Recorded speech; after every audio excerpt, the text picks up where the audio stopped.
Monday's show. As always, I am your host, Troy Everett Loxton, and joining me is one of my best friends, Raul Rodriguez. Man, how are you doing? It's been a fun week. Oh, very good. It was a long week. It was, but yeah. I was very good, thank you. Well, no, I'm just really excited because we're going to finally be able to cash in our Marvel checks today. Oh, yes. and yeah, dude, I want to just jump right into it. So let's start with our very first segment. There's no place like the cinema. Dude, Marvel, we had a new, well, I guess Black Panther, the first, are we saying this is the first African-American superhero? Because technically it's not. And everyone's saying it is. No, it's not. I remember, I think there's even a movie called Black Cougar. It was like straight to DVD or some shit. I remember that. Wow. But no, why don't we? Yeah, let's jump right into it, man. What did you think? I'm conflicted. I'll say that right off the top. For me, I like a lot of things from the movie. I like the world of Wakanda. Yeah, that was I like awesome. a lot of the characters. I like the story. Michael B. Jordan was insane. Yeah, he was great and hot at the same time. Oh, that scene when he's when he's challenging and he has that like monologue and he's taking off his jacket and you see all of the like death wounds and shit all over his chest. That was awesome. Like yeah, he was totally built. It was cool. And Danai Guerrera and Lupita Nyong'o, Angela Bassett, the girl that portrayed the sister. Yes. Everything was great, but for me, my problem with Black Panther, it was very predictable. Yeah, agreed. It was Hamlet, a lot of Shakespeare, Lion King, a lot of soap operas. Well, and like I said, like I was kind of mentioning this before too. It reminded me of like if you mixed, well, I guess, okay, we're going to go into spoilers, so if anyone hasn't seen Black Panther, please go out and see it, support the film. It's very important that we give our money to it because I want to see more diverse properties in the cinema. I think that would just be amazing. So please go support it, but we're going to get into spoilers, so stop everything here and just come back and listen to us when you've seen it. But my biggest complaint really was that, like, it just reminded me of, like, Iron Man, Thor, and, like, Thor Ragnarok smashed into one movie. Like, yeah, that's true. It's also very Iron Man familiar because like, and the villain is exactly like the hero. Well, and it was just, like, sure, I'm glad, like I said, it's a good, fun, entertaining movie, but to me, it was just too familiar. So, especially, like, the ending, the first after-credits scene, I know this is jumping a lot, but... excuse me, like the fact that like the whole newsroom and like announcement reminded me so much of Iron Man, obviously at the end. Mm-hmm.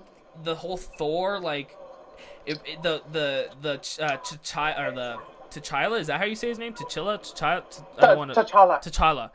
His like him and Killmonger had like a very similar Thor and Loki relationship, like battle. Like I thought, like like the competitive nature between them trying to get the throne. And then, like, the whole Thor Ragnarok with, like, Martin Freeman's character. Like, I thought that was... I liked his, like, how he had to fly the ship and stuff near the end. But, yeah, the movie felt too much like other things. And I just thought that was unfortunate, considering I was expecting maybe a little bit... my expectations were a little higher than they should have been. Yeah, but there's some things that they were different, like the message. Well, and that's the thing, yeah. Because, like...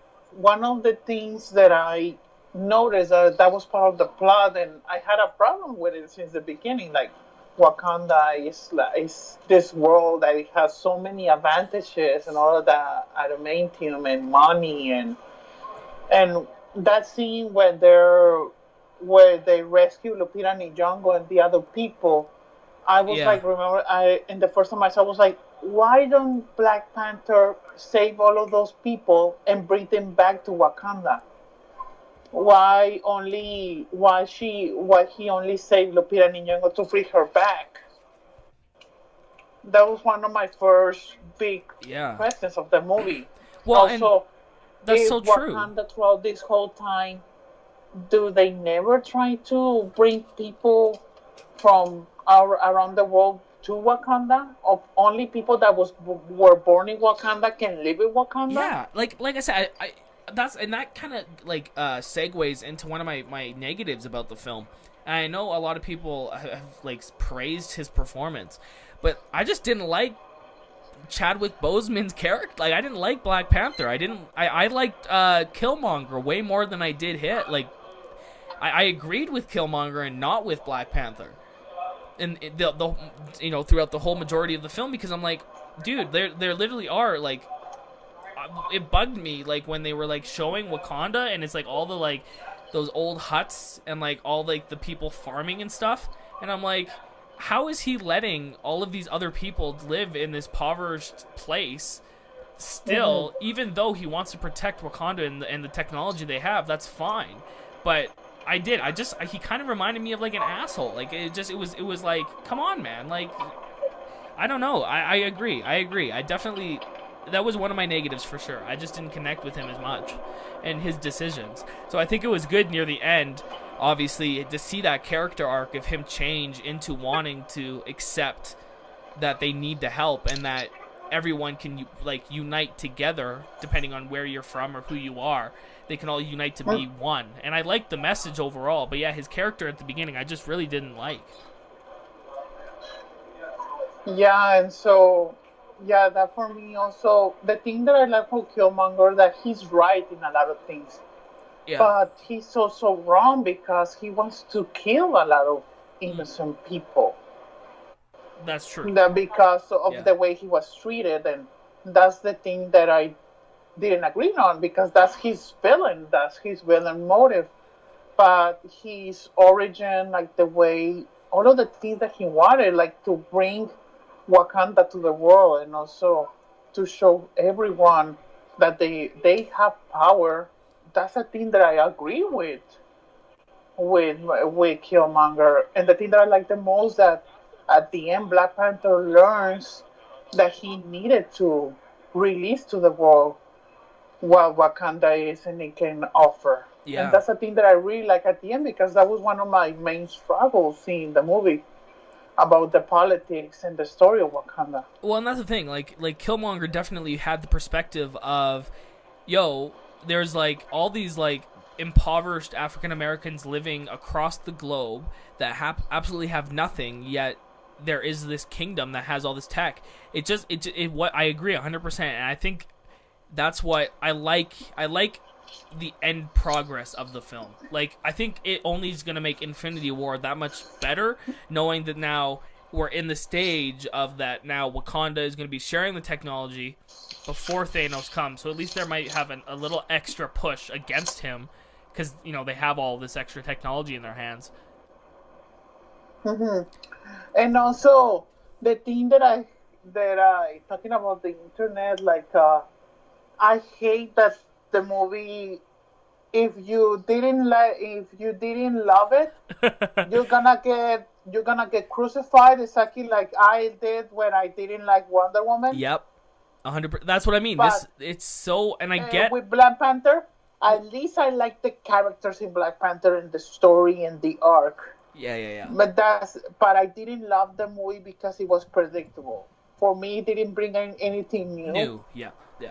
Well, what did you think of? I like that it was different. I liked like I said, Michael B. Jordan's character, and this circus was, that's what I was going to ask. Really like a cartoonish villain. I absolutely, all of the characters that I just said, like Ojoke, Shuri, everybody were great. Especially but Chadwick Boseman, I like the dude. Like for me, the thing, like, I like his acting even in this movie also, but Michael B. Jordan steals the whole thing. Definitely. One thing I was going to say, I think one of my favorite scenes in the entire film has to do with Claw. And that's when it's the introduction to Michael B. Jordan and he's in that museum, right, looking at all the artifacts. And that scene when Claw tells, like, he shoots all those guys and he tells the one to run. He's like, you know what, you can leave. Oh, yeah. And then when he shoots him, I was like, fuck, this dude's awesome. Like, he is such a cool villain. Like, I really liked Andy Serkis, especially in Age of Ultron. I really liked him then, and I think he only did even more greatness with the role in this film, because he was menacing. He was that villain that was off the edge. Like you said, a very cartoonish character. It made me want to see Andy Serkis maybe do like a Bond villain, or to do something else, because yeah, dude, that guy can act. Like I was impressed. Even his arm thing, like his arm cannon. That even and here's another thing I was gonna ask that goes into like the effects. I heard a lot of people like say the effects in this movie weren't that great, but I didn't catch anything bad about it. Did you see any difference? Like they were great. Like the only thing that I can really notice is when T'Challa, the first time he gets crowned, you can see all of the CGI people on the top of the mountain. Oh, okay, that's what I heard. Yeah, that's the only time that I noticed. Well, and that's the thing. We both have seen this movie twice now. Yeah.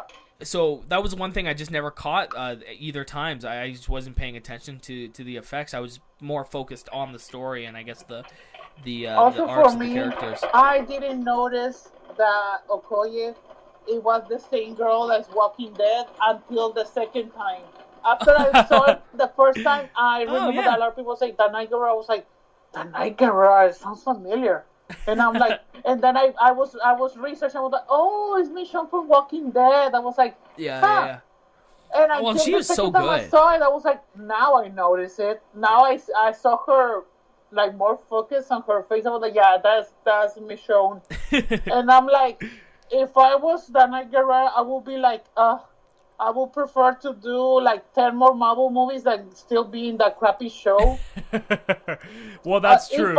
Yes. Especially now with the box office, if I was her, I was already asking for a raise in Walking Dead. If they don't give me the raise, I'm like, sorry, I'm leaving this show.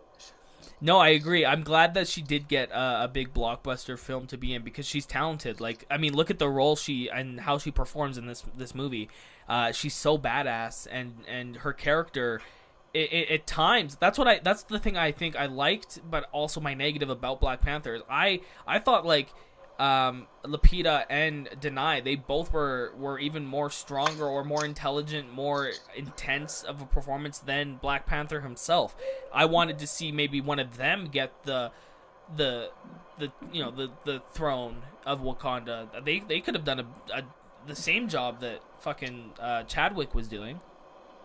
And another like political question that I have seen it twice. Let's say that Michael B. Jordan and Killmonger and Black Panther both died at the train scene. Let's say that they both died. Who's gonna be the king? Because there's no more children. Yeah, it would be the girl. That was my main It would question. be his sister. If only men can be Black Panther.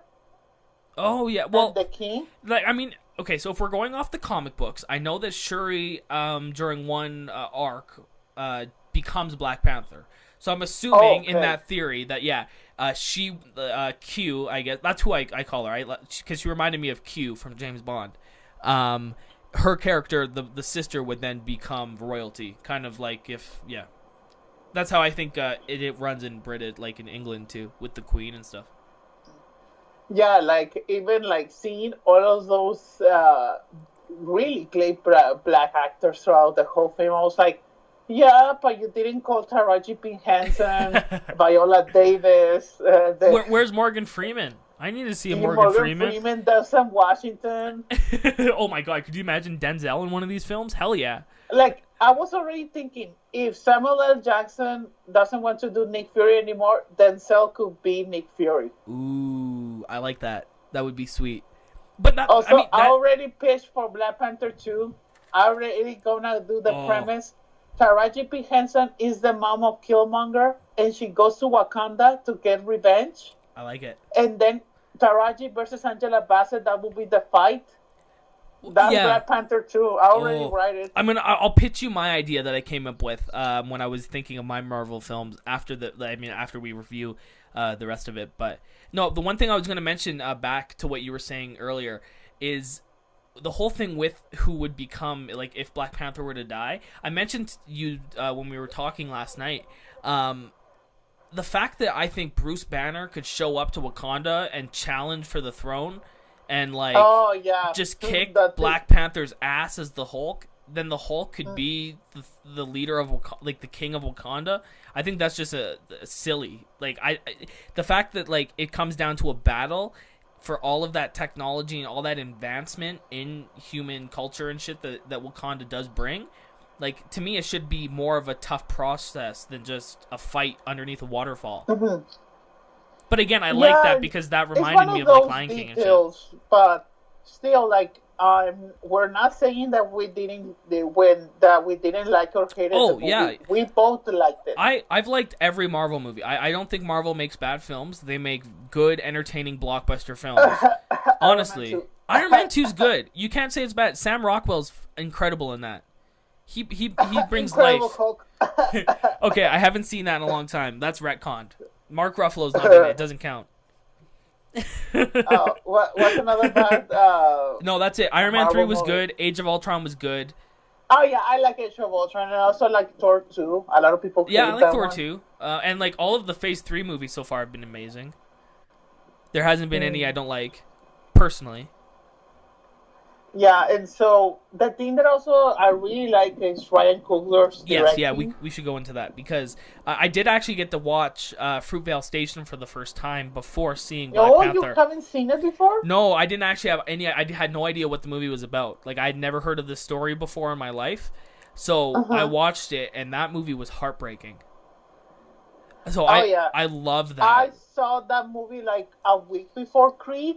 Oh, yeah. Because I wanted to know some more about the director, and I'm like, damn. I was like, especially because I'm not a fan of Rocky. I'm not a fan of the Rocky movies. Oh, I'm going to call Christopher Plummer. That's not allowed. My sister wanted to see Creed because of Michael B. Jordan. Like, my sister has a big crush on Michael B. Jordan. Well, understandably, because he is fucking great and hot. Yeah, and the only movie that she hasn't seen of Michael B. Jordan because I told her that it was awful, it was Fantastic Four. Fan Four Stick, sorry. and so I'm jealous because I never seen a photo of Ryan Coogler. I never knew that this guy is like 28, 29. Yeah, he's young. And he already has made 3 amazing 90% movies, yeah. I'm like jealous. Well, no, but it's true. I think that is a great conversation to have because, like, what other... I saw some... I don't remember who posted it on Twitter earlier this week, but, like, look at his first 3 films, Ryan, right? He had Fruitvale Station, Creed, and now Black Panther. They all have above 90% on Rotten Tomatoes. What other directors out there have given this kind of performance with their first 3 films? Like, Ryan Coogler did a couple short films before, but Fruitvale Station was his official first movie he had ever made. And it's just insane to think, like, I want to know what this dude's going to do in the future because, like, if he's only getting better and better, like I'm stoked to see what he comes up with in the future. Yeah, I hope that he just wants to make the movie that he wants. He doesn't like get offer. I don't want him to screw up like a lot of directors. Yeah, I agree. Especially because now like people are saying he's gonna be the next Spielberg. I was like, oh please don't make him like M. Night Shyamalan. Like everybody was saying that, and then he failed, and then he needed to bring Brock back. And I heard there was a lot of people pushing on Twitter too. A lot of people want to see him direct James Bond. Could you see him doing an Idris Elba reboot of James Bond? Oh, that would be amazing. That would be awesome. I agree. Yeah. So hopefully, I don't know. Idris Elba as James Bond, Ice Cube as M. Oh, that's genius. Q could be Michael B. Jordan. Wow, that's amazing. Or just because he was a great villain, make Michael B. Jordan the new villain in that Bond. And Q, you can make it like a funny one. It could be Kevin Hart or the friend on Get Out. He could be Q. Oh, I love it. That would be amazing. Or if you're the one M as Ice Cube, you want it to be a girl, Viola Davis will be perfect as M. That would be amazing. Or I was even thinking like a Tessa Thompson could do it. But she's too young to be M. Oh no, sorry. I mean for maybe Q. She could do. Q, she could be Q. Yeah, I agree though that for M, that's a great choice. But no, that's what I was gonna segue into, because you know how you were talking about like the sequel to Black Panther. Like I don't know if Ryan Coogler will sign on to do the sequel if that's what he wants to choose. But I had an awesome idea for a spin-off film that I think could take place in Wakanda with these same actors, and I think they should do a spin-off to Valkyrie, who is Tessa Thompson's character in Thor Ragnarok. Because could you imagine, like, so at the end of Thor Ragnarok, right, I believe, and you can correct me if I'm wrong, they're all on that big ship, right? Like, the whole group. So at some point, they're going to lead into seeing Thanos' ship, which is shown in the trailer. So in my pitch, right, I had Thanos aboard the ship and kill a bunch of people. And Tessa Thompson's Valkyrie escapes in a pod, and she goes into space, and she crash lands on Wakanda. So, like, I would pitch a Valkyrie spin-off movie. Let's say it was directed by Ava DuVernay, right? You can cast all the guys that were in Black Panther. So have T'Challa, Nakia, Okoye, or I don't know how to say their names, Wakabi, Ramonda. Have all of them come back. Cast Morgan Freeman. Cast the Caleb dude from Stranger Things. And make a Valkyrie movie about her trying to be a part of Wakanda and learning the culture and stuff. I think that could be very interesting. But I want to see more of Wakanda, because that was another thing I guess I wanted to ask you about. Didn't you notice that like there was only like 4 locations for this film? Like 4 or 5? Yeah, it was Wakanda, Oakland, and Busan, and Korea. London, right? Or Korea, South Korea at that one point, where they go to the casino. Yeah, that's Busan. Oh, okay. South Korea. But no, like I was waiting for one of the actors who are trying to Busan to make a cameo. Well, like, and that's the thing. Like, even for Wakanda, they only made that one set of the street. Like, we didn't really see anything more than that one street corner as they're walking down of Wakanda, and then obviously like the big building that they were in where Shuri was building, right? That's the other thing that I wanted also to say, because we didn't explore a lot of Wakanda. No, and like a lot of people were saying it's like incredible world building and stuff, but we don't really get a lot of that. It focuses more on the characters than the actual Wakanda, and I want to see more of that, because that was so fascinating seeing all of that. I want to see if Wakanda has Whole Foods, or yes, there's a Walmart in Wakanda. It's gonna be what Mart, Wakanda Mart, or Wakanda Mart, something like that. And so, like, I wanted to know that, and especially like seeing those subways. I want to see a regular guy getting into that subway. So I was like, oh my God, Black Panther is fighting the other guy. Like, he's on the subway, he sees the Killmonger. I was like, oh my God. No, I want agree. To know the story about that guy in the subway. Yeah, like I said, I wanted to see more world building, but no, overall, I liked Black Panther, and I think it's I rated it about the same as Ant-Man, because I thought both films were great additions. I still like the last couple films more, personally, for me. Like, Thor Ragnarok I thought was better. Spider-Man Homecoming I thought was better. But, again, I don't think Black Panther necessarily was made for my demographic, to be fair. For me, Black Panther, even though I have all of those things that I didn't like, not that I didn't like it, they were, like, very predictable for me. Yeah.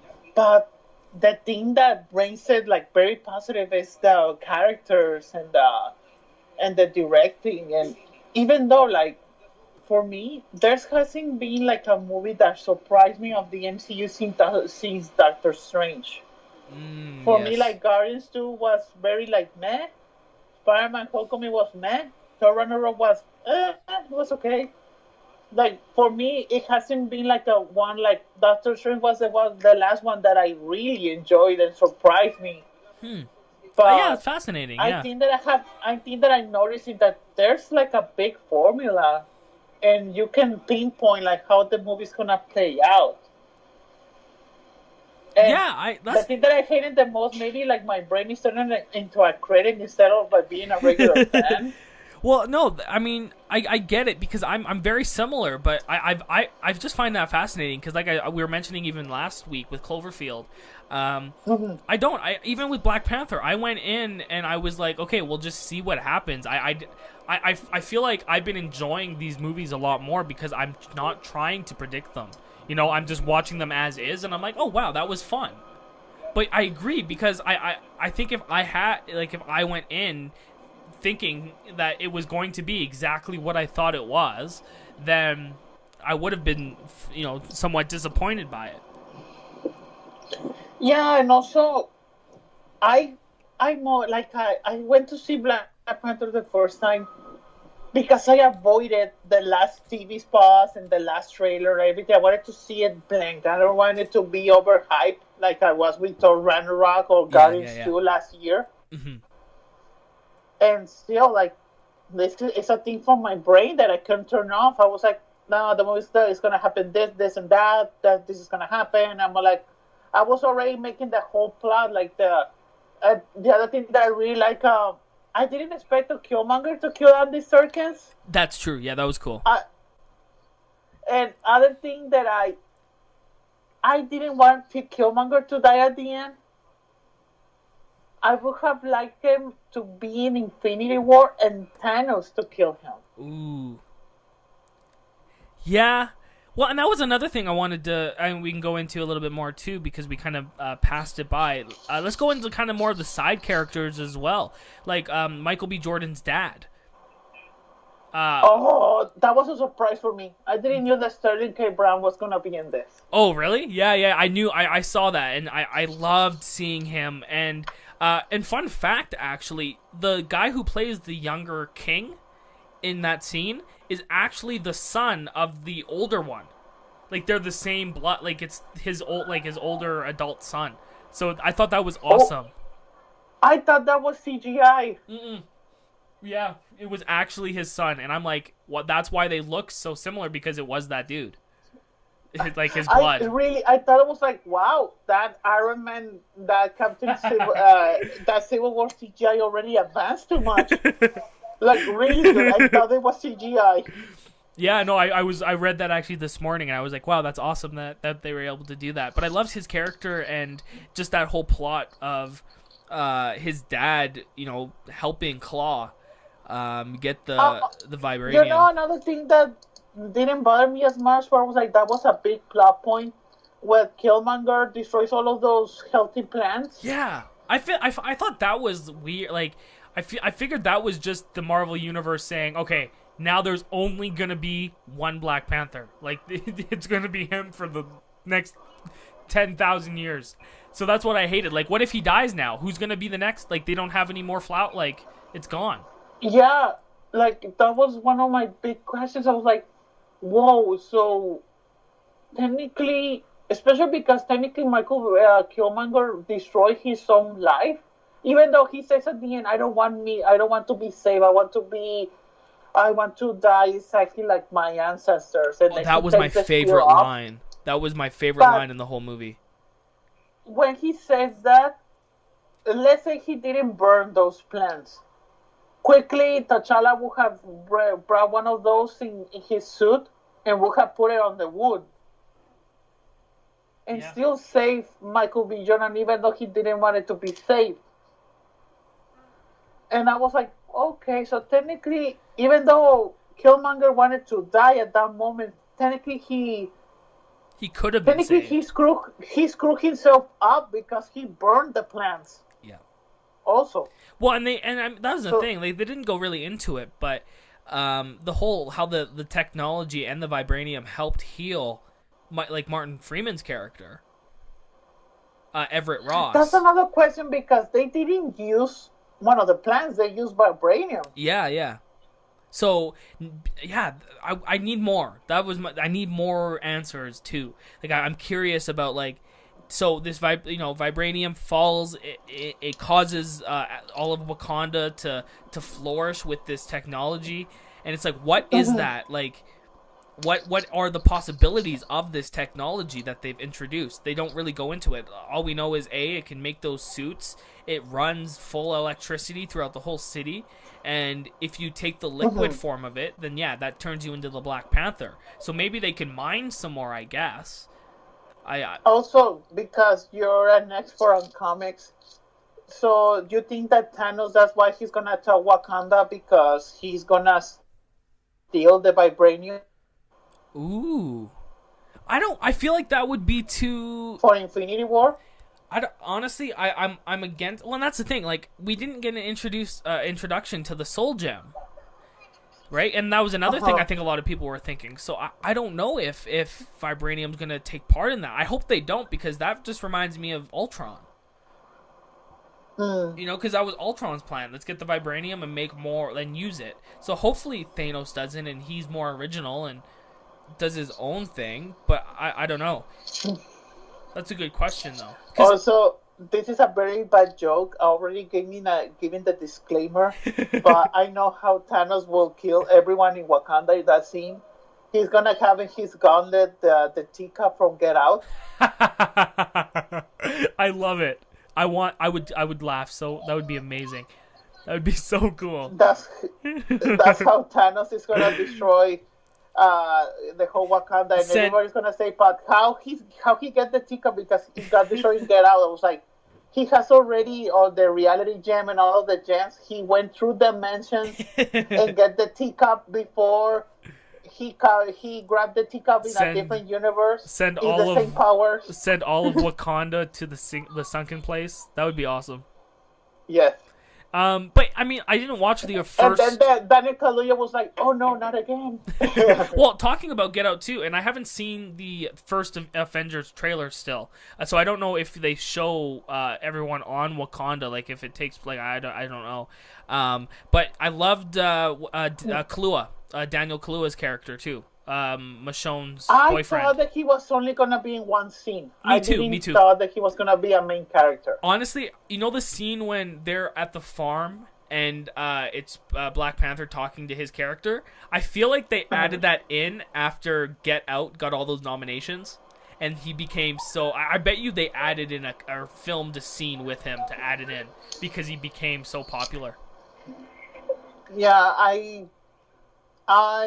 that scene where where they're talking with the rhino, I didn't saw that scene in the first time because I went to the restroom and to buy some nachos because I was hungry. Nice. And then I got in because when talking about the box office before we get into it.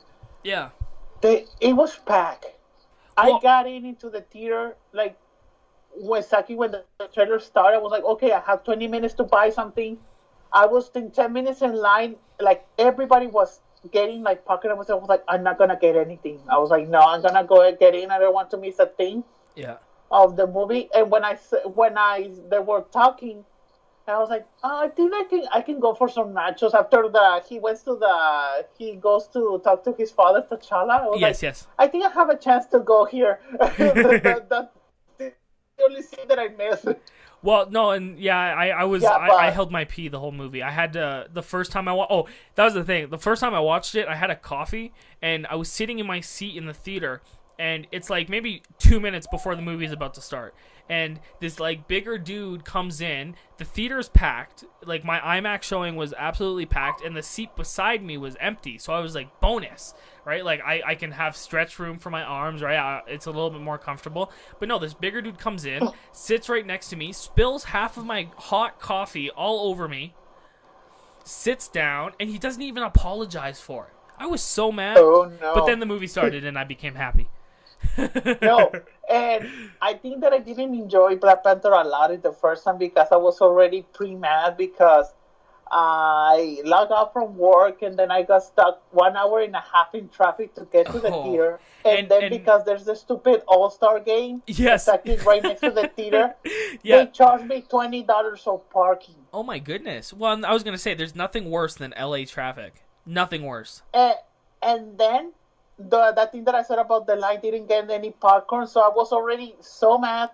But when I got the nachos, I was like, okay. But I still was thinking about traffic and those $20. Well, and talking about the All-Star game too, I think Snoop Dogg's team won. I read that because I think it was like a whole bunch of rappers and celebrities.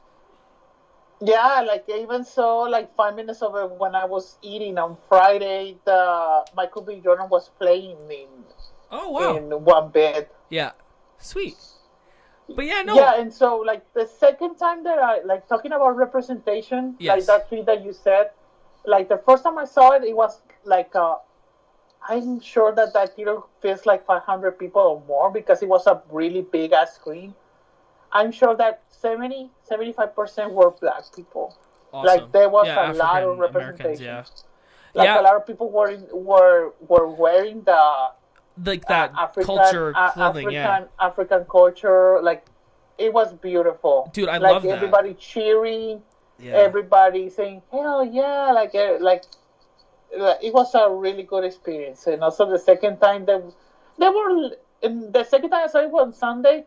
It was like 50% black people, and the other 50 was Mexican, Yeah, dude, like, Japanese, and that, Asian, white. And I tweeted about it because, like I said, I really wanted to, a part of like our review today, I wanted to interview like some younger kids that got to see Black Panther, some like African Canadian kids that, you know, for the first time, and my theater for both showings had zero African American representation in it, and I just found that super fascinating. It might just be because of where I am in the city of Calgary. But there are lots and lots of like Arabic people that came, a lot of Filipinos, a couple of like white nerds like myself. But yeah, it was strange. That Especially because you white nerds are in danger of extinction. Right? Yeah. But no, like I said, I'm so happy, and I love seeing all the support on Twitter and on Instagram of all the people that did go dressed up. It was beautiful. I that was my favorite part of all the little nitpicks of the movie that we had aside. Talking I about love those that. stupid articles from BuzzFeed, like this is the first African American superhero, or like a lot of people said there's no white representation in Black Panther. I was like, oh my god. And if I would do one of those, even though I would never do it, I was like, there was no Latino in Black Panther. There was Chinese people, there were white people, black people. There were no Latinos, there were no Hindu people. I was like, That's very I feel true. misrepresented. I feel misrepresented, but I still enjoy the movie. Well, and like I said, that's why I'm happy. I'm joking. Well, But no. I'm joking. But I don't think that necessarily that it is a joke, because I think you're right. You know, that's why I'm happy that 235 million people, or I don't know how many people, but it made $235 million so far opening weekend. And that only opens the door to see more Latino and Hindu and all these other cultures come into the superhero world. I just hope that the studios pick that up and we do see more diverse films, because I think it's important. It's very important. If I were DC, I will already have pitched them the Latino version. Like it will be Brown Jaguar. Yes. And that will be for DC and the one from Azteca. Because from the Aztec culture, they're in Yucatan. I already have been thinking about the story, like who could be my Brown Jaguar? It could be Diego Luna. Yeah. Or, I don't know. Honestly, can we just please get Del Toro in there? Let's just make Guillermo del Toro a superhero. And I have the perfect thing. Guillermo del Toro wrote the script, and Alfonso Cuarón directed. Oh, that's an Oscar superhero film right there. But no, because Alfonso needs to do a big movie again. Well, and talking about representation too, and DC, like you were mentioning, they're doing a Nightwing movie. Let's get Dave Patel to be Nightwing. Ooh, interesting. I think that would be awesome. Yeah, that guy needs a big movie. He deserves one, because he is so fucking talented. Especially in was it Lion that he was in a couple years ago? Oh, that was a good one. Lion was. Slumdog Millionaire 2 was great. I like Chappie. People say Chappie. I like Chappie. Chappie's a good party film. I like watching it with a group of people. It's fun. Yeah. But yeah, no, Black Panther. Overall, I gave it an 80%. I liked it a lot. I'm excited to see where it goes. A 9? Yeah. This is the much better Lion King remake. It's the better than the John Favreau one we're gonna get next year. Honestly, that might be tough though, because it looks like that might be like incredible. I bet you it gets nominated too. Because was the Jungle Book nominated? I wasn't a big fan of the Jungle Book movie of John Favreau. I liked it. I'm worried because of Lion King. That's all. I'm still gonna see it, but what? And no. I hate that Disney is remaking all of their big hits. Well, and I'm before we get into a couple of the next films, I just want to continue with this because I'm curious. What really about those movies, like about Jungle Book, you didn't like? Oh my God, there's a lot of things that I didn't like from Jungle Book. Wow. I didn't like the CGI, even though it looked very real. But it's CGI. It's animation. It's not real life. Well, yeah, but they can't get a real life tiger to do the movie, right? The other thing, a positive. The only thing that I did like from that Jungle Book was Idris Elba. Yeah, he was good. The villain. I liked all of them, even Baloo as Bill Murray. I thought he was fantastic. It was okay. I like Christopher Walken's monkey. Yeah. It was okay. Like Scarlett Johansson. Jungle Book didn't need it to be in that way for me. Okay. Jungle Book felt like Avatar.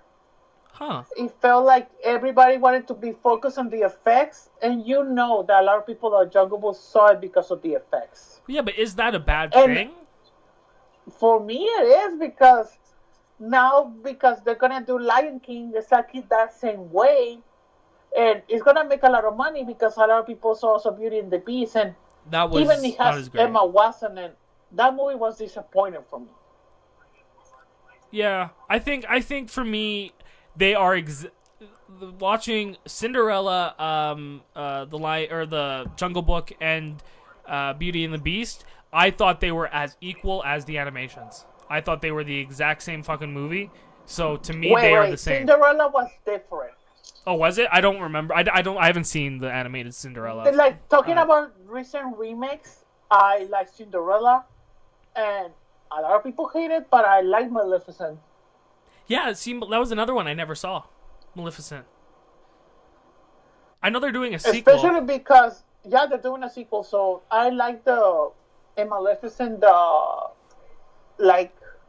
it's like a rape scene of how Maleficent lost her wings. Oh. Even though it doesn't say it was rape, but you know it's rape when you see it. Yeah.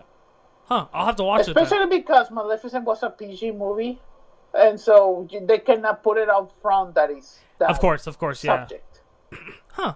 Well, but still, I like a lot of things from Maleficent. The things that I didn't like from Maleficent, and I'm gonna give you the spoiler, like I didn't like that Maleficent got redeemed at the end. Well, yeah, that is, if to me it seemed like that was the most predictable part, right? Like it's a villain that ends up being good, I think, right? Yeah. So, yeah. I don't know. I might watch it when the sequel comes out then.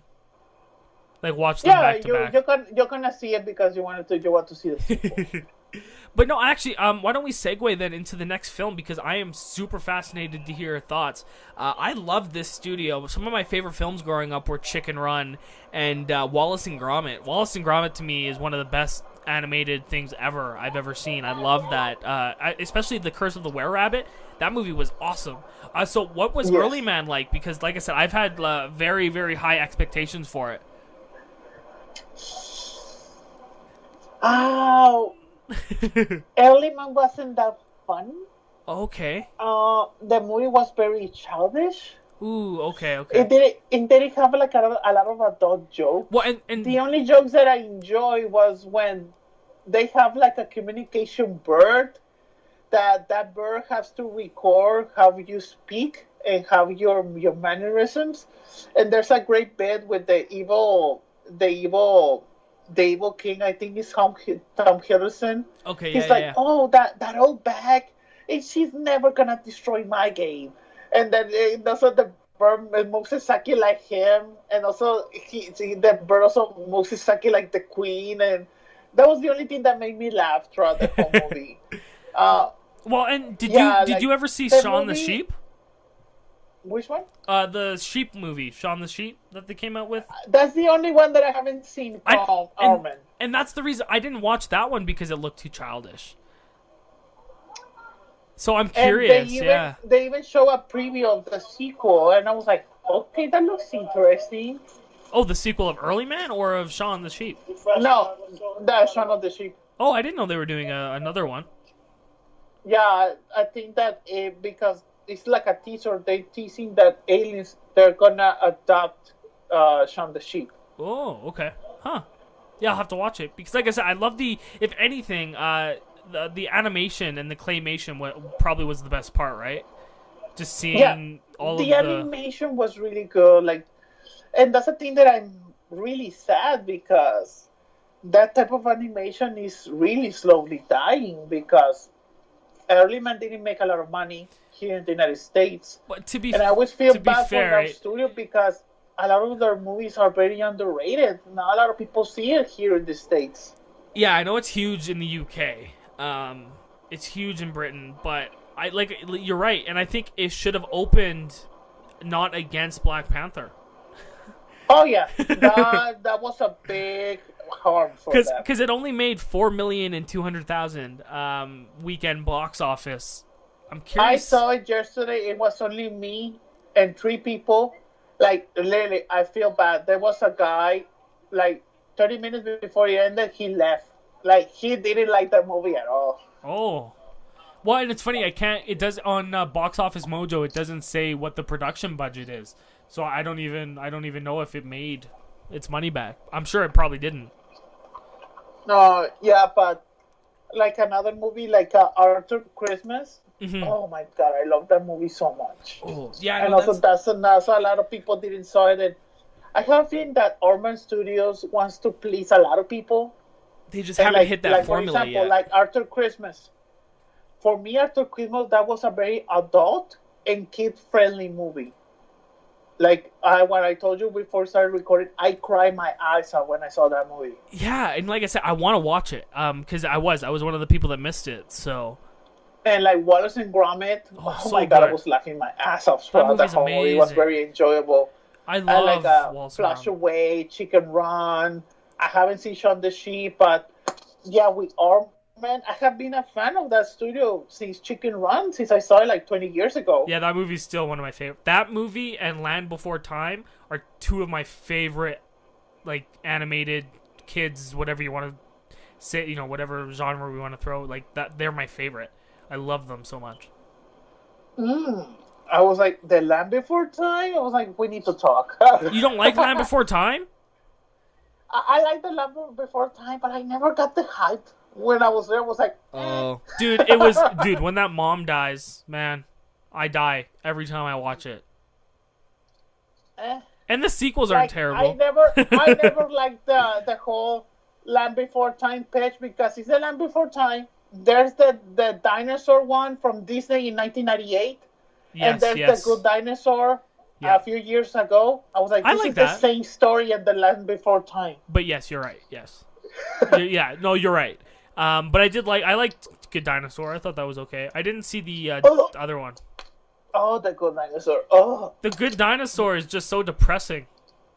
That movie, all it is you're watching this young dinosaur go through suffering and depression for the entire movie. I wanted him to die so bad. Like, I hated that movie so much. He was suffering, so I just wanted him to be peaceful, and death was probably the only way for him to achieve peace.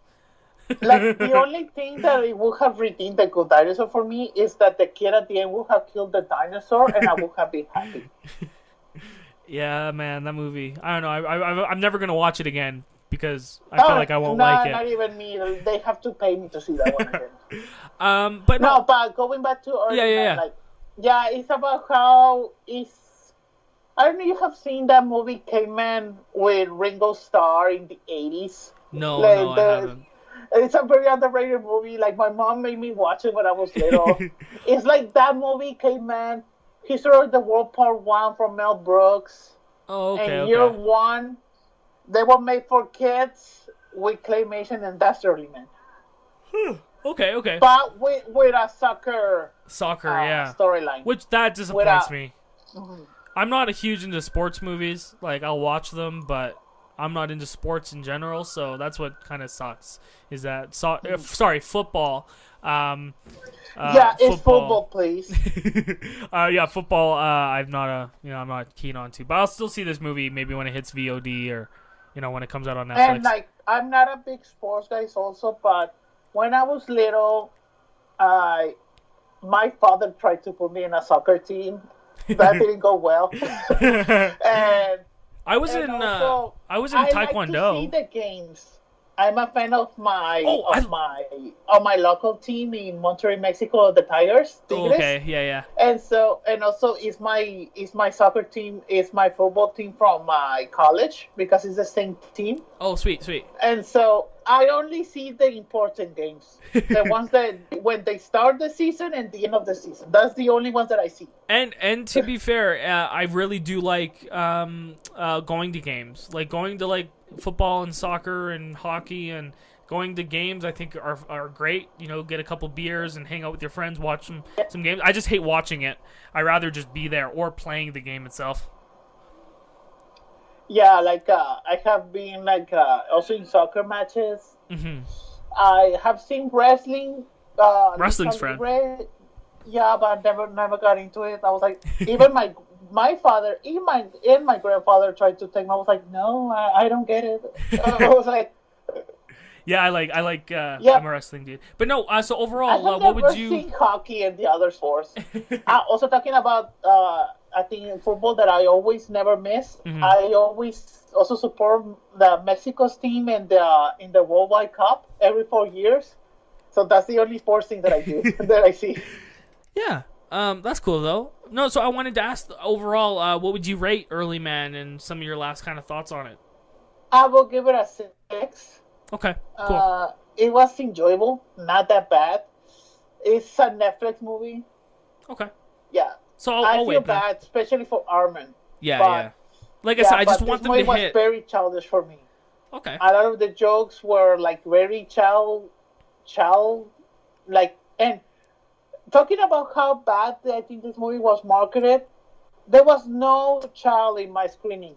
It was only grown men. Ooh, okay, yeah. Huh. I think that the only people that we saw that screening is because we're fans of the studio, and that's it. Mm-hmm. Well, yeah, like that sucks. I want them to get a hit. Like I want them to get nominated for an Oscar. Like they need that movie, and they haven't had it yet. So maybe it's the next one. Yeah, because I think that the only hit that they had was Chicken Run. Yeah, well, other than like.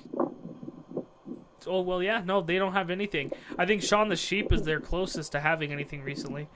Yeah, because I remember seeing the trailer for Early Man months ago, and it says from the producers of Chicken Run. I was like, are you still getting people that remember Chicken Run? I was like...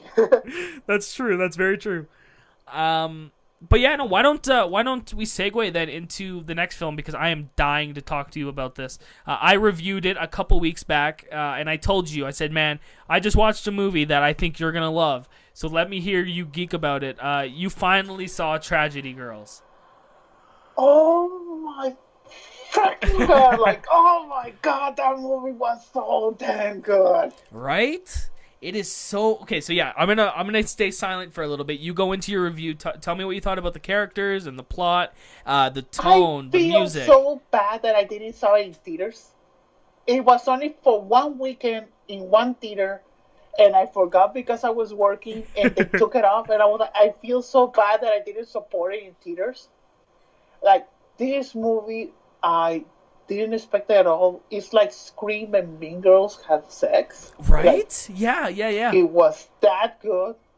Like, the comedy was beautiful. The gore and the horror.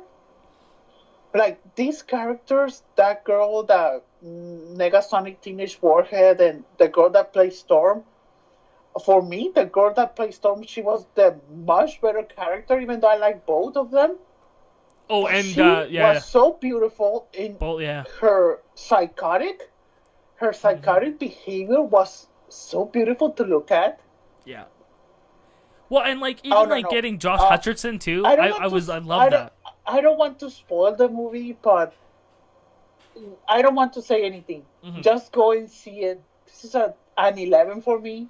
I would have if I would have seen it last year, it would have cracked my top 10. Yeah, me too. That's I want to buy it. it. I liked it. Yeah, I want to. This is one of the movies I'm gonna go and buy on Blu-ray. Even though I don't have much money, I'm gonna make sure I buy it because it's something I can watch over and over again. It's so fun. Yeah, and I feel bad, especially because of the ending. I was like, if this movie would have made money, I would have loved to see a sequel. Yeah, like I said, I contacted the producer and the director of the film because I really want to talk to them and interview them. So hopefully that comes to fruition because I have so many questions about if they would do a sequel and if they would consider even going into production because just the characters I fell in love with. Yeah, especially because different ways. Like I think that you have noticed that we just said it, like that I like to predict the twist or like the plot. Yeah, I was like, no, it's gonna go this way, and then the movie it was like, nope, we're going this way. I was like, okay, like especially the ending. I won't say anything. I was like, I didn't expect that ending. Yeah, and I was like, oh, it was really good. Like, oh my god. I cannot even say the reference of the ending because I was like, oh my god, that's a spoiler. I was like, damn it. Like, I don't want to talk about this movie because that's how much I loved it so much. Awesome. Yeah. Well, I'm glad that you enjoyed it. And like I said, when I watched it, I knew it was like they made this movie with you in mind. Like, yeah, it's great. Like, but I love the comparison you made. No, and I noticed that how much you love me because when I was seeing it, I was like, oh my god. I can see a lot of people saying, I think that Raul directed this movie and no one noticed it. I was like, this is the movie that I would have made. Yes, yeah. Well, like I said, I just, and Negasonic Teenage Warhead, she was so good. Between comedy and creepiness of Tragedy Girls, I was like, that's the thing that I like sometimes. That's the thing that I like the most. Like, there's well balanced. Like, the comedy doesn't go over the horror, and the horror doesn't go over the comedy. It's very well balanced. Well, and like I said, they even got some like hard hitters. Like I was surprised when Josh Hutcherson showed up, and and even also Craig Robinson. Craig Robinson also, which I think you met, right? Yeah, and also I met Chadwick Boseman months ago. I was like, I met Black Panther before he was Black Panther. But well, he was already Black Panther in Civil War, but he doesn't have his standalone movie yet. No, I do. I love Tyler McIntyre, the director. I'm super excited to see what he does in the future. Because if it's anything like Tragedy Girls, sign me up because it was fantastic. No, I just imagine this, Roy, in my head. Imagine the Tragedy Girls meet Mr. Bloom from Nightcrawler. Oh my God! Yes. That movie writes itself because without even spoiling the movie, but you know the story and the plot. Yeah. That movie writes itself. Love it. I love it so much. Yeah, that's amazing. I even love especially because if they made those three, who will survive at the end? That's one of my main questions. With that crossover. Lou Bloom is one of my favorite characters, so I have to say he would. But I love Brianna and Alexandria's characters as well. So. But no, and I mean, I guess we should say, we don't want to go into spoilers like Raul was saying, but for the people that do want to kind of know what the movie is, very, very briefly, it's kind of a twist on the slasher genre, and it follows two death-obsessed teenage girls who pretty much use their own online presence and like their own social media to pretty much talk about real-life tragedies. And they send their small town into kind of like this frenzy as they're trying to build a legacy for themselves. I guess that's the best way to kind of say it without going into the plot details. Without spoiling it. Yeah. But it's beautiful, and I'm so glad you loved it. And I'm very pissed off that it only has a 6.1 on IMDb, because that's not fair. Holy crap! Oh, just wanted to know how much is the stupid Rotten Tomatoes? Gonna look it up. Tragedy Girls. If it's less than 50, I'm gonna be pissed. Okay. All right. I'm more pleased. A tomato meter of 81%. Oh, that's good. With an That's audience very good. score of 70%. That's okay. That's very good. The critic consensus says the Tragedy Girls injects familiar teen tropes with just enough up-to-the-minute commentary and pitch-black humor to work as an entertaining diversion. Oh, yes. Which That's is the so best true. way to summarize the whole film. But yeah, man, that's Tragedy Girls. I'm glad you liked it a lot. Oh my God! I just imagine Tragedy Girls going to Rosewood to kill all of the Pretty Little Liars. Oh my God, that would be beautiful. But no, They could capitalize talking about how they love to put out everything on their blogs. Yeah, They would love like how all of the people that die in Rosewood, like That's it would true. be beautiful. That would. That's another crossover of my idea in my head That's that I true. just think about. and I think another thing is I totally fell in love with these girls because I think one of the movies I've always wanted to make is like a teenager that's obsessed with serial killers and murder and death. And that was one of my favorite things about this film for sure, was that aspect of it. But that idea that I just had in my head, like it.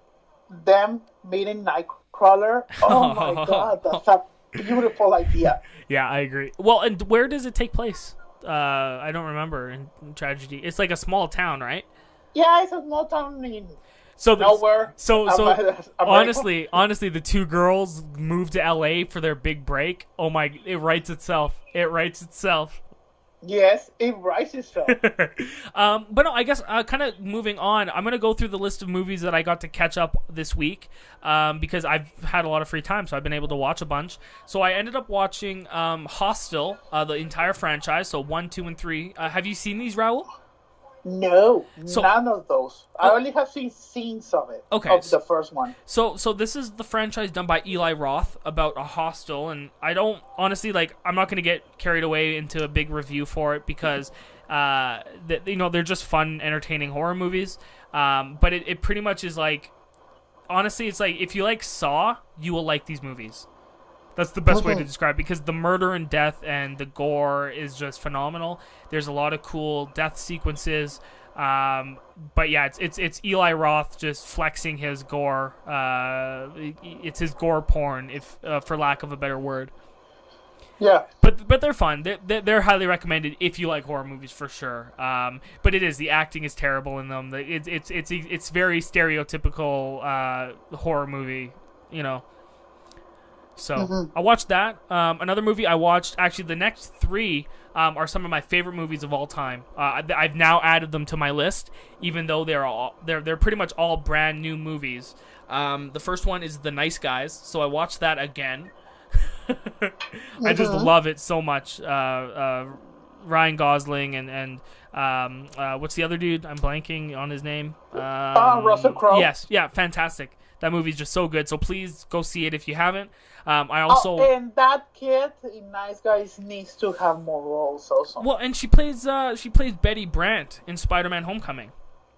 Who eventually she was the girl in the TV, right? Yeah, and she eventually plays the secretary of J. Jonah Jameson at the Daily Bugle. Really? So if they want to continue with her character, she definitely could grow into it. Ooh, that's a good idea. So I would love that, and hopefully they keep her because she is so good in that movie. Also, especially because the DCU is failing, please bring back J.K. Simmons as J. Jonah Jameson. That would be amazing. Or like you were saying before, I wouldn't hate Ice Cube. Ice Cube could do a really good job, I think, as Jameson. But yeah, no, I agree 100% that she's so good and he's so good. But yeah, I watched that. And the only other, the other 2 movies in that list I was saying was I watched The Guest again, which is Dan Stevens. I Adam need to Wingard. see that. You A lot haven't of people seen have it? told me that The Guest is really good. I haven't seen it. Dude, it's one of my favorite movies of all time. It's on my top favorite list. It came out in 2014. Dude, it's like John Carpenter's love child. The music, the acting, the performances, the story, everything about it is just phenomenal. You should see it. I think it's on Netflix, so it's easy to watch. Mm-hmm. If not, I'll send you my Blu-ray because I have it. Okay. So I love it. Yeah, you got to watch it. I'm not going to tell you anything about it because if you haven't seen it, then you got to just see it. Not even a trailer. I don't know nothing about it. Like the movie that a lot of people talk about that I haven't seen, like The Guest. I haven't seen the one with Chris Evans in the train. Oh, you haven't seen Snowpiercer? No. That's another fantastic movie, Matt. Yeah, you got to watch it. Yeah. You have to watch it. And Snowpiercer has a TV show coming out talking about Doctor Strange. That director, he's doing the first episode of the show. Yeah, I think it's going to be on TNT. I think next that sounds year, right. I think. Yeah, I think so. But yeah, it's such a good movie too. Which reminds me, I should watch it again because, yeah, that's so good. So I watched that. I watched Nightcrawler again. And that movie, that's one of my favorite movies too. I haven't seen Nightcrawler since I saw it twice in the theaters because I've seen it that good. I've honestly probably seen it like more than I've seen Shawshank Redemption, and I've seen Shawshank Redemption like 12 times. No, like for me, I still remember the first time I saw Nightcrawler when I got out. I was like, this movie should have been taught in psychology classes. Mm-hmm. It should be taught in film class. Like it should be taught in acting class because Jake Gyllenhaal is a void in that performance. Like he's so fucking good. And also, that's not Jake Gyllenhaal. You're seeing the character. True. He really went deep into that character. You don't see Jake Gyllenhaal. You've seen the monster that is Louis Bloom. Yeah, I fucking love that movie. So you have to, if anyone listening hasn't seen any of these last couple movies, please watch them because you're definitely missing out. And the last one I watched, I figured we could. I wanted to see it because I heard a bunch about it, and I wanted to see it again because I only had seen it once. I rewatched The Visit. Oh, and I loved it still. I think it's not scary though. It's so funny. It's one of the funniest movies. Yeah. But I love it. For me, The Visit is not scary. For me, that's a comedy. Yeah. And I enjoy it so much. Especially the rapper boy, man. That kid, the scene when he gets... this is a spoiler, but whatever, for this movie. When he gets the diaper smashed in his face... You have to say the diaper scene. Dude, that scene messed with me. I love it. It's so good. Like, it's so gross. And especially when he takes the fridge and starts hitting the when he hits yes. You know what I'm talking about. I won't spoil that part, but it's great. So yeah, those were the movies I watched. I just like catching up on and watching them again. I will never forget the first time I saw The Visit. I was with my mother. My mother, she's not a big fan of horror movies. And was she scared? She was like, no, she wasn't scared. She's like me. Like, we can predict things. And she was like, I hope that they don't use that diaper for something. And when that diaper thing happens, I was like, oh no! Me and my mom was like, oh. And my mom was like, no. I was like, oh no. Yeah. I would never forget my mom's reaction in that scene. No, thank you. Could you imagine? No, thank you. That's gross. Also, I remember a lot of people were surprised of the twist. I was like, I saw that twist coming in the first 5 minutes. That was the thing. I was pissed off because we were, when the movie was coming out, I was still in high school. And me and my friends were stoked because we were like, shit, Shyamalan is coming back with a new film. This was going to be amazing. And then my one friend, Austin, he goes on the Wikipedia and he went and spoiled it for all of us while we were eating lunch one day. So I had I had the whole movie spoiled for me before I saw it for the first time. But even though I still thought it was so fun to watch. Like the first time I saw The Sixth Sense, it got also spoiled for us because I don't remember if it was my grandfather or I heard it in my school. Yeah. But I think it was in my school. Like everybody was saying, "Oh my God, Bruce Willis is a ghost." I was like, "What are they talking about?" And when I saw Sixth Sense, I was like, "Oh, yeah." The twist in Sixth Sense, I was like, "Oh." I want to watch. That's one of the first times I got spoiled in something without even knowing the word about being spoiled. Well, I want to. The second time I will never forget. My grandfather spoiled me Castaway. Oh, He yes. told me, Because we were in Mexico in that time and he saw it in the US like 2 months before. He said, "Oh, grandfather, we're gonna see this movie." I was like, "Oh yeah, Tom Hanks survives at the end." I was like, "Oh, thank you, grandfather." And now I don't want to see it. Yeah, I know. We didn't saw it. We waited for the movie to come out in VHS because I was like, "Why are we gonna pay money to see it? We already know the ending." Yeah, and sorry, you haven't seen it still, or you did watch it? No, I saw it. Oh, okay. Like a month later when it came out in VHS. Okay, yeah. We didn't want to pay to see it in the theater because we already know the ending. Me and my mom, we wanted to see Tom Hanks die in the island. That would have been. Could you imagine how? See, I love shit like that though. Like that would be such a better ending than having him, come back into the war. Yeah, I like that a lot more. It's because, like, for me, I like endings that surprise me, endings that I don't expect, or endings that I expect. Me too. That's my favorite thing. Like, oh my god, you finally like one of my favorite endings, Drop Me to Hell. I haven't seen that yet, so don't say anything. You haven't seen it? So that's Sam Raimi, right? Yes. Yeah, I haven't seen it.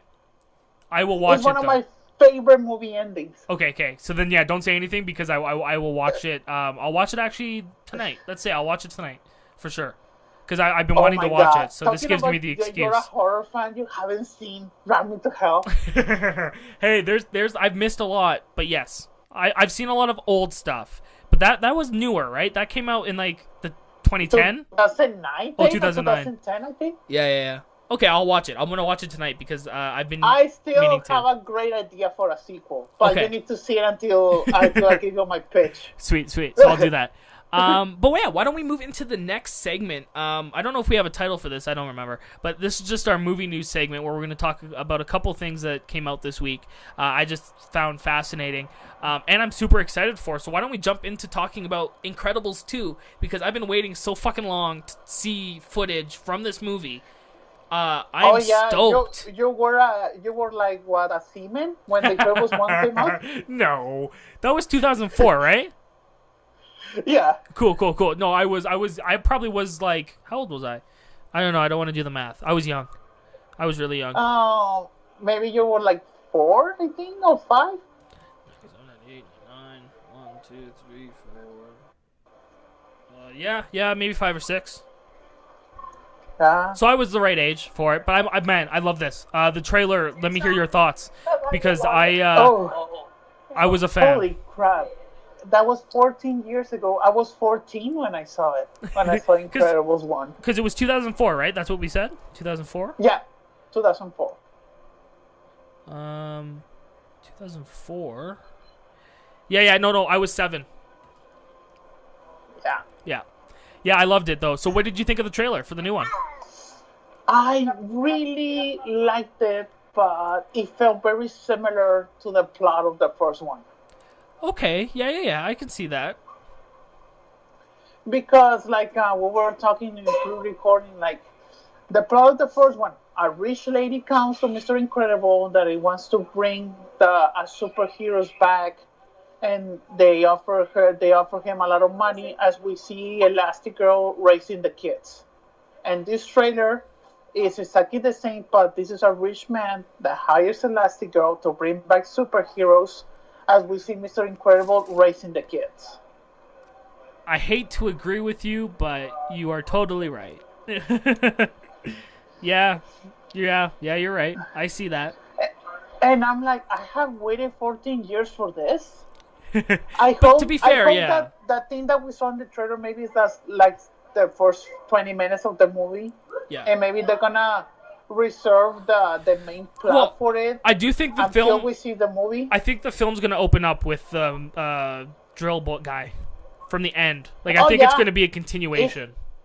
It has to. And they already promised that that's gonna be the opening. Oh, did they? Okay, cool. Because, like I said, I wanted to see that. So I'm glad we saw some of that footage in the trailer as well at the beginning.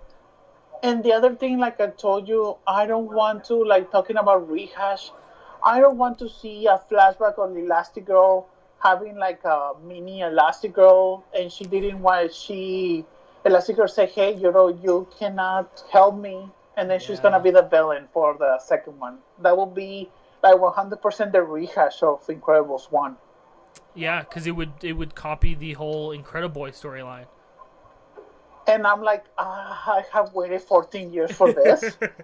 Dude, I'm gonna keep optimistic because I'm excited, but I hope you're wrong. Yeah, like I'm still excited. I'm gonna see it, but Yeah. I'm like, I hope they don't go that route. Yeah, like I said, I'm excited. I do wish we got to see them a little bit older, but I mean that's a whole different.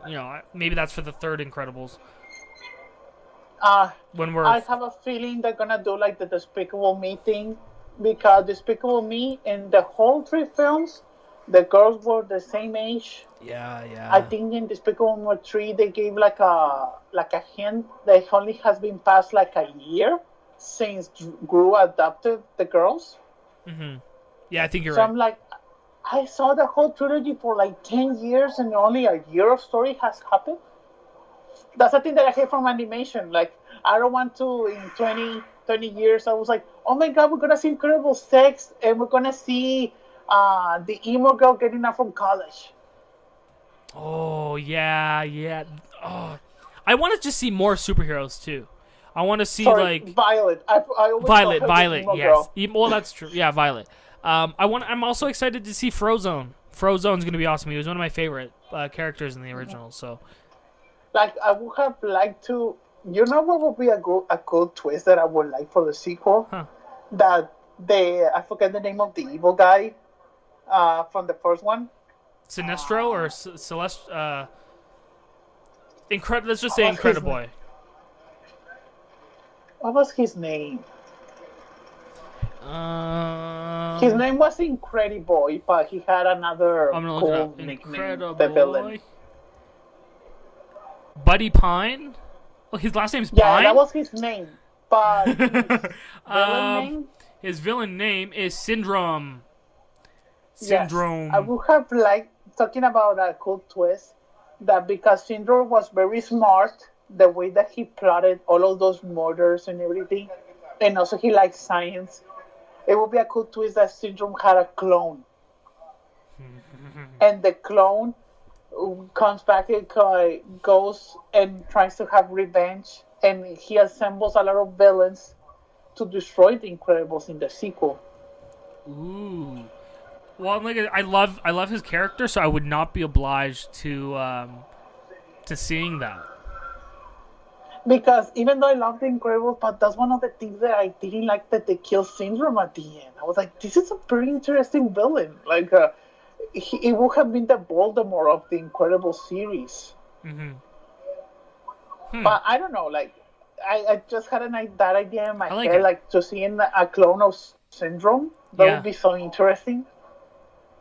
Yeah, yeah.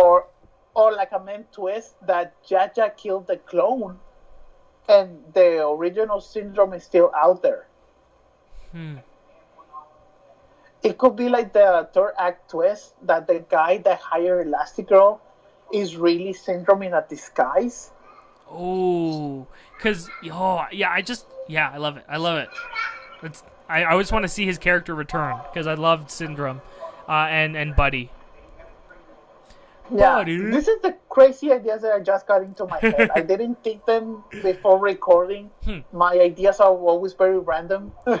Yeah, no, I like it. But yeah, I mean, I'm excited for Incredibles 2. It comes out this summer, right? Is that when the release was? Yeah, I think June or July. I think. Yeah, it's gonna be fun. I'm excited. But no, why don't the only Oh, other also I wanted to ask you. yeah. In your Black Panther screening, they showed the Han Solo trailer. They did, and I closed my eyes. You know what? Actually, that was one thing. But you have seen the trailer. Yeah, but You I reacted didn't to it. I just didn't want to watch it again. Oh, because I'm gonna tell you, like, everybody was flipping in the Ant-Man trailer and the Jurassic World trailer. Oh, But really? I didn't get the Han those. Solo trailer was the last one. The first time, it was only one woo, and then the second time, everybody was silent. Wow. Like, Wow. I was like, damn, like, no one wants this. It was like, Well, talking about like trailers too, the only movie trailers we had in front of Black Panther for my IMAX screening was Tomb Raider, Red Sparrow, and Han Solo. no, for me, it was Mission Impossible, Ooh, that Tomb would've been Raider, Ant-Man, Jurassic World. There was another one. Han Solo. Yeah, Han Solo. But there was another one that I forget. It was a random comedy.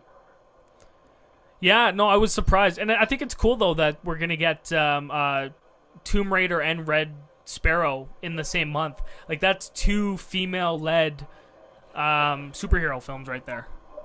Oh, Red Sparrow in which one? That's the Jennifer Lawrence Black Widow movie. No, but the other one? Tomb Raider? The Alicia Vikander Tomb Raider movie? Oh, Tomb Raider. Yes, yeah. But Tomb Raider is not a comic book. No, it's not a comic book character, but it's cool that they're big female-led films. And that's cool.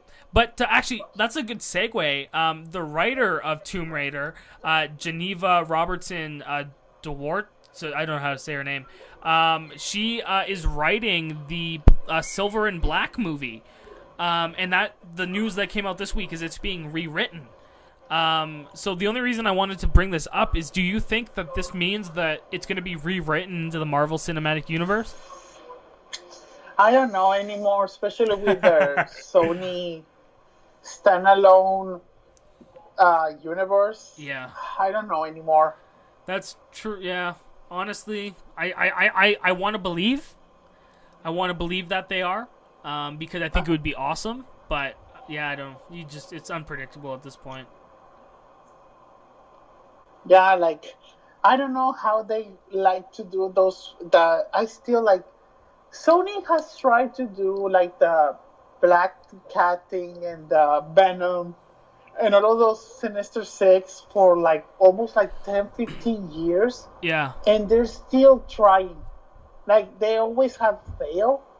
Like finally Venom is going to see the light of day. And they have tried for years tried to do a Venom movie. Well, it's funny because we haven't even heard any casting for this film yet. Yeah.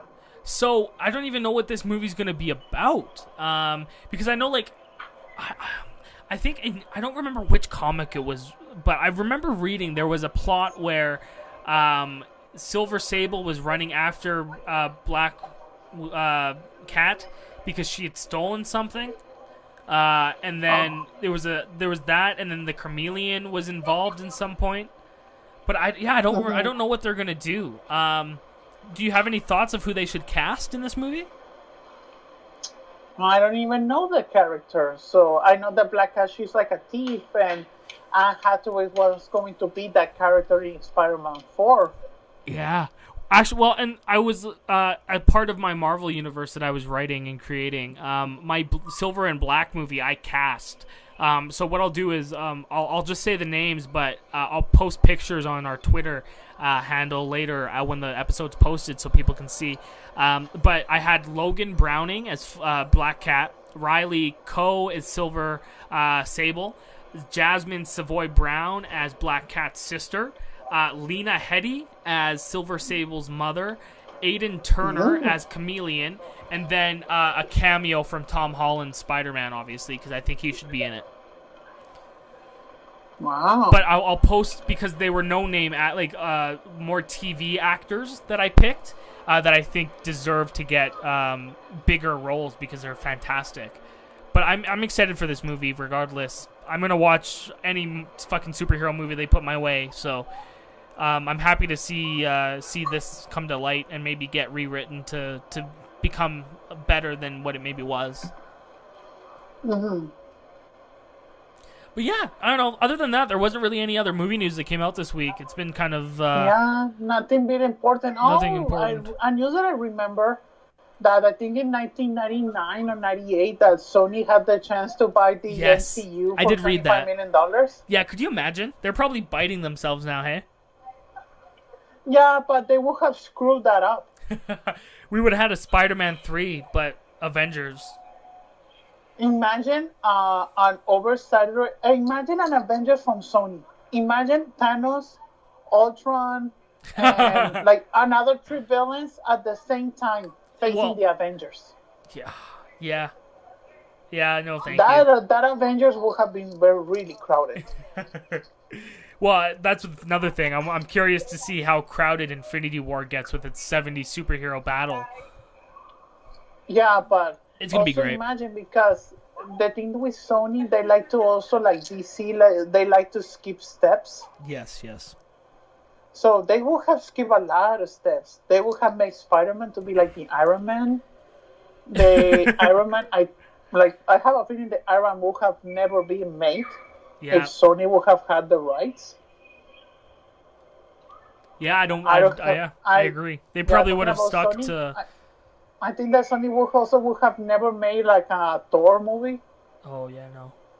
We wouldn't have gotten this. No, it would have been completely different. It would have been a mess. It would have been a complete mess. I can assure you that the main focus was going to be only Spider-Man villains, and that's it. Yeah, I agree. They wouldn't have. But and the other Avengers as side characters. well, I mean, why don't we segue? Talking still about Marvel. Let's just very quickly run through the box office of this weekend. The top 5 we had Black Panther at $235 million. Peter Rabbit came in at number 2 at $23,100,000. Number 3 we had the incredible 50 Shades Freed come in with $19 million. Bringing its total gross to $78 million. Number 4, Jesus Christ, What's Going On with the World? Jumanji, Welcome to the Jungle, is still making money. It made another $10 million, bringing its total gross to $379,678,000, which is absolutely insane. And at number 5, Clint Eastwood is just holding by with $9 million with his 15 to 17 to Paris, which has made a total gross of, it looks like, $26 million. But yeah, for me, the biggest takeaway is what the fuck, Jumanji, how is it still making money? It's February. It came out like the beginning of December. I think that Jumanji wants to be the new Titanic. It wants to be throughout the whole year. Could you imagine? Like, oh no. Like, we said it, like, I even said it in one post that someone talking about the box office of Jumanji yesterday. Yeah. Like, I like Jumanji. Yeah, we did, yeah. No, like, they're giving the movie so much money. Now, I'm, like, talking about Sony. Sony will be like, oh my god, we're gonna do a trilogy. It's almost crossed cinematic universe of Jumanji. Okay, put it this. Like, it had a production budget of $90 million, so it cost them $90 million to make, and so far worldwide they've made $906 million. So they've like 10 times their money. That is insane. 10, yeah, that's crazy. Do you think they're gonna do a sequel? Do you think that's gonna be that they have to now? Hey, it's made too much. Yeah, they're gonna. Now I hope they do it. That it's none of the same people. They should make their own Jumanji Cloverfield universe where each movie is a different story with the board or the video game. Yeah, because even like The Rock, I think he said on Instagram that maybe the next movie will be about the creator of the game. Oh, I wouldn't hate that. But that would be cool. He even said, like, if they want to do the same leads, how they're gonna do the story about the creator if these characters were created when the board became a video game? True. That's a big plot hole. Yeah, you're right.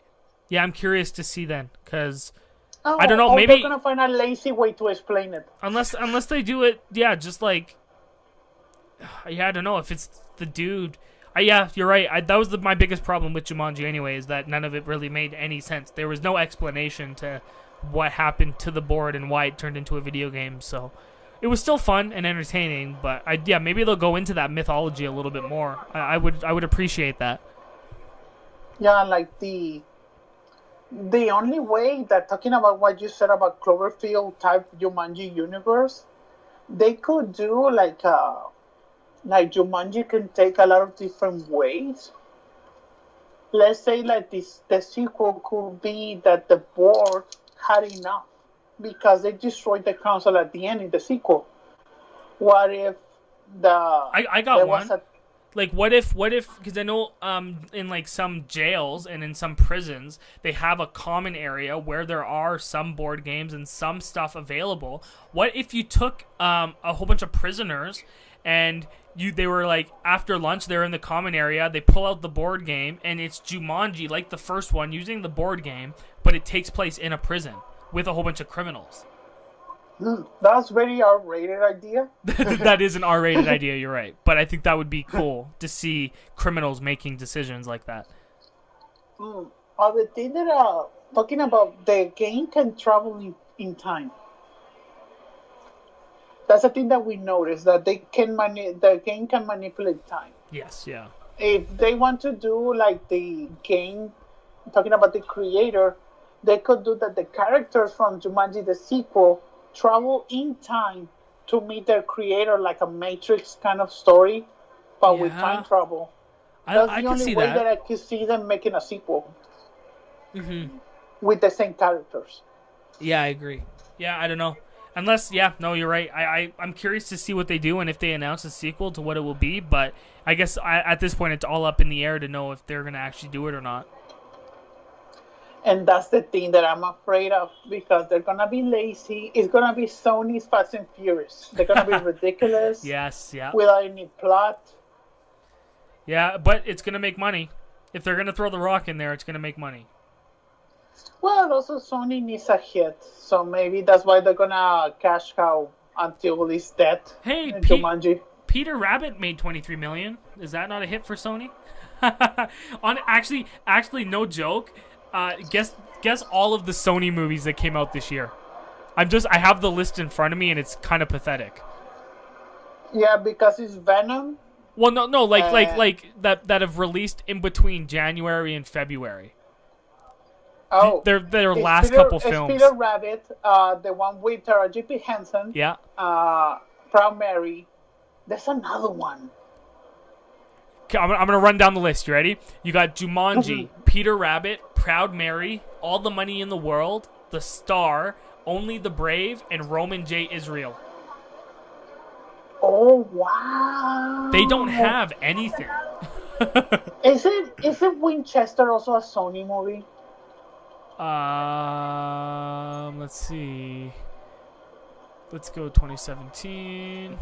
Because it has been 3 weeks and I haven't even seen Winchester because of all of the bad reviews. I don't want to Winchester. Winchester. Yeah, it's not a Sony from the looks of it. Oh, okay. But I haven't seen it yet, and I'm gonna go see it soon. But I had a friend who told me yesterday that they saw it, and it's not a good horror movie, but it's a good fun thriller type film.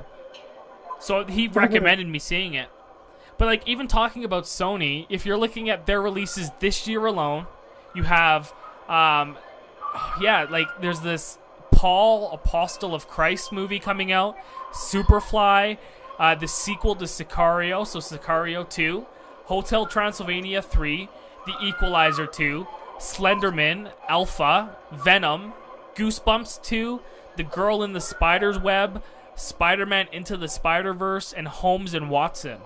So even out of all of those, I don't see a huge franchise. I mean, The Equalizer's not going to make a lot of money. Goosebumps isn't going to make a lot of money. Sicario's not going to make a lot of money. Oh, yeah, I want Sicario to fail to bomb hardly because I hate Sicario. I liked the first movie. I just don't think it needed a sequel. Oh, I hate Sicario. I can go big of how much I hate that movie. We'll have to have a debate. I'll rewatch it and we'll debate it. But I was so bored when I saw that one. Yeah, I was tense. I liked it a lot. But actually, why don't let's just get into maybe the last segment then of the podcast. What for box office? What do you think is going to be huge this week? So we have 2 huge movies opening. We have the movie Game Night, which you can luckily go on our channel now to see Raul's review because we posted that last week. So please check that out. So we have Game Night opening and Annihilation, which is the new movie directed by Alex Garland, who did one of my favorite movies of the last couple of years, Ex Machina. So what do you think box office wise? What are we looking at? Oh, Black Panther is gonna be number 1. Yeah, I think you're right. It's gonna Easily. make 120. 120. 110. Okay, we'll go 110. Yeah. Do you think Peter Rabbit or 50 Shades might stay up? No, number 2 will be. Oh, it's Annihilation, and what's the other one? Game The Night. new one. Number 2 will be Game Night. Game I have Night. in the Game Night is gonna make like 30. 30? Yeah, that's... Yeah. Because I like Game Night that a lot, and I have noticed that a lot of people are making the buzz on Twitter and Facebook. So I think that's why Warner made a lot of screenings because Yes. of the social media buzz. Okay. That makes sense, yeah. Yeah, Game Night at 30, I can see that. Number 3 will be an Annihilation with like 15. That's what I was just thinking. Like 15 or maybe 17. I don't know. Peter Rabbit, 50 Shades Freed, Jumanji, Early Man, The Greatest Showman, Maze Runner, Winchester, The Post. I don't know what's gonna top the next 2. I'm gonna say Number 4 will be. It's gonna be 50 Shades still. It's gonna make like 8, maybe 5. 7 or 8. 7, and then rounding off, maybe Jumanji. Do you think Jumanji's Yeah. gonna keep making money? Like, geez, Jumanji at like 4 million? Yeah, it's gonna still be there. I have a feeling. Huh. Yeah, I buy it. I agree. I think that's it. So we got Black Panther at 110 million, Game Night at 30 million, Annihilation at 15 million, 50 Shades Freed at 7 million, and Jumanji at 4 million. Huh. I wonder if we're going to be right. But anyway, guys, thank you for checking out this episode of the Monday Show. As always, I am your host, Troy Everett Loxton.